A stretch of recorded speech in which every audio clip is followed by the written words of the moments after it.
All right, so now we're going to play our first notes, our first fretted notes. So before we do this, you want to make sure that all of the stuff that we've talked about for your right hand is really sunk in and is starting to feel natural, and you're not struggling with it, like how to hold the pick, where to hit the string, how to hit the string, all that stuff. If you're still not 100% comfortable with that, just spend a little more time. Do the fours, 2, 3, 4, 1, 2, 3, right? That exercise. Do that until you can get it consistent and you don't feel like your hand is trying to find the strings, right? You now look at your hand until you get to that point. If you're not catching the string every time, if you feel like you don't know where it is, then absolutely look at your hand while you're playing. But the idea is that once you start to really get that sense of where you are in space, once you can kind of orient yourself, you want to stop looking down at your right hand. Because your left hand is the one that has the hard work to do. So we don't want to be thinking about the right hand at all when we're doing this. We want to be really focused on what your left hand is doing. All right, so you have a little bit of leeway here. Everybody's hands are different. You're playing different types of guitars. So in general, this is how you want to play. And this will work kind of across the board. You may need to kind of fine tune some of this stuff and make it particular to you, but there are a few things that you are going to want to avoid that go beyond kind of personal style, And so let's talk a little bit about those. So first things first, we're going to play with your 4 fingers, not your thumb. Your thumb's not a finger, it's a thumb. So your thumb is going to sit on the back of the neck, kind of riding the curve as the neck rounds to the fretboard, all right? And you don't want it to be completely perpendicular to the neck. It rides this kind of upward angle, okay? And then the strings just sit under your fingers like this. The way that I've explained it before is pretend like you're about to catch a ball, right? Someone's throwing a baseball to you, you're about to catch it. Take the shape of your hand and just put the neck on your thumb and the strings under your fingers. Something that's important that's kind of hard to see on these videos, you want that pocket of space between your palm and the back of the neck. That's why the catching a ball analogy works really well, because it keeps that space between your palm and the neck. You want your wrist to be down, not up like this. And you never want to like palm the back of the neck and play like this, because that cuts all of your mobility. All right. A lot of the time when I have people that are struggling or they're having an issue with voicing the note, the problem is coming from their wrist, not from their fingers. So if the problem's coming from your wrist, the solution has to come from your wrist. You can't change your fingers to solve a problem that's not coming from your fingers. Okay, so wrist position is important.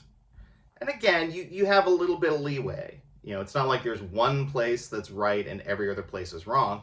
And depending on what you're playing, as we go down the line and talk about other techniques, there are times when I'm going to want my thumb to be sort of around the side of the neck. If I'm doing, these aren't really acoustic techniques, but if I'm doing a lot of like bending and stuff like that, I'm going to want to be more forward in my angle, which would be terrible if I was trying to play, chords and things like that. So there's some situational ethics involved as well, but we'll get to all that. For right now, this is how we want to deal with it. So we're going to play with the very tip of your finger to the point where if your fingernails are a little too long, this will be impossible. All right, so if you have long fingernails on your left hand, I hate to break it to you, that's going to have to be a thing of the past.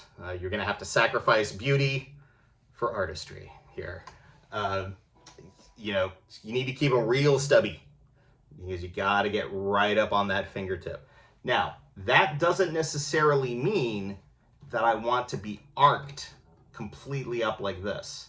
This is a little too much. I do want to be playing with the tips of my fingers, but I also want to be relaxed. I don't want to be holding any extra tension anywhere in my arm or in my wrist, definitely not in my palm. If you're playing and you're starting to feel it, especially here in the center of your hand, something has to change. You're putting too much pressure. You may be at a weird angle. I should be able to play all day long and only feel it in my fingertips, right? So if you're tense, if you're stiff, all of that translates to your playing. And that's always to be avoided. So my arm is down, my elbow is not tucked into my side, and it's not sticking up like chicken wing. It's just nice and relaxed. Everything is just nice and straight, nice and neutral. You know, I'm not holding my arm out in any particular way. I'm just letting it fall. Okay? Especially up here, you don't want to tense up. All this should be relaxed. Before you even start playing a note, you need to think about how your physical affect will impact what you sound like. So you need to keep that in mind. Okay, so very tip of the finger. We're going to go to the string. We are going to start on the 5th fret.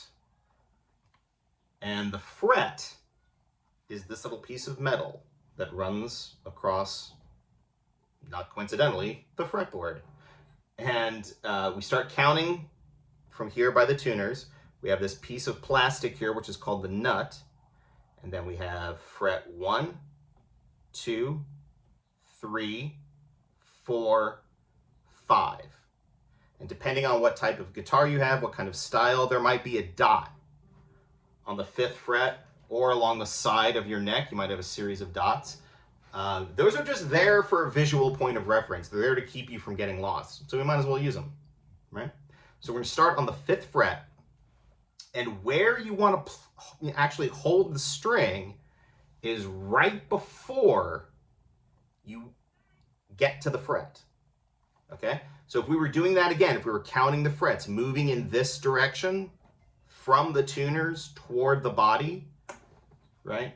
1, 2, 3, 4, 5. Right before I make contact with the fret, that's where I'm going to hold the string. All right? I'm going to do it with the very tip of my finger. Imagine you're trying to point at the wall behind you when you push down on the string. Okay? And ideally, we'll get something that sounds like that. So if you're not hearing that sound, if you're hearing something that sounds like this, it's got a little bit of rattle in it, you're probably not close enough to the fret. Okay? If you back off of the fret, and every guitar is different. Some of them are really forgiving about this. I just kicked my foot stand over. Sometimes, some of them you can play pretty far back. And it's not really going to start to sound bad until you really get to the other side of the fret. Some of them aren't, you know, so you might as well just play it safe. Right? That's where you get the nice, that's where the note lives. Right behind the fret. Okay? And if you're hearing, if the note just isn't happening, then you just want to hold the string a little more solidly. I don't say press down harder, because you don't want to dig into the string. You see some guys playing, you can see the effort coming off of their arms, and that's not what you want.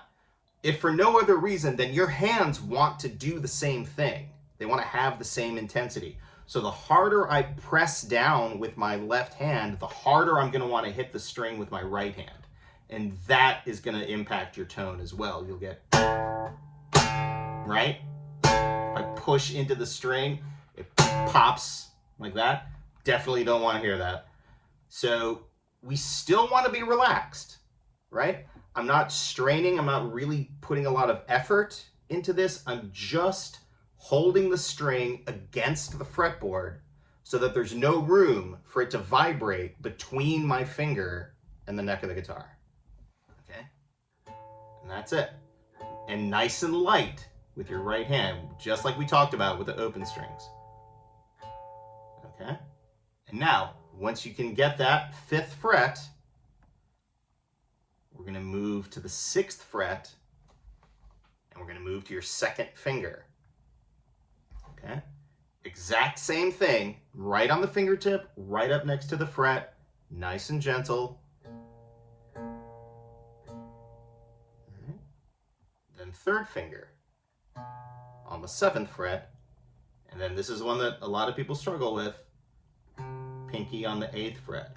And your 3rd and your 4th fingers, they are going to lag behind your 1st and your 2nd fingers a little bit at the beginning, right? Think about if you're right-handed, think about how often you really use the pinky finger on your left hand for anything super intricate, right? Maybe never, okay? So it's not going to be as strong at first. You're going to have to build up that strength, and this is how you do it. With this kind of thing, right? Where we're going 1 fret at a time, 1 finger at a time. When you run out of fingers, go to the next string and do it again. And just repeat this sequence, trying to stay nice and steady, but tempo is not important right now. The only thing that we're really caring about is that we're getting a nice clean note out of every fret. All right, and our angle is good. Right spot on the fret. We're not going too far back, especially with your 3rd and your 4th fingers. Okay? Now, we're probably going to need to clean that up a little. Right? Nobody, well, I want to say nobody, very few people come out of the gate like that. Right? Something else to think about, and this is not a huge concern, but you want to think about your reach, which is how many frets you can cover without having to move your hand back and forth, right? So I don't want to have something that looks like this.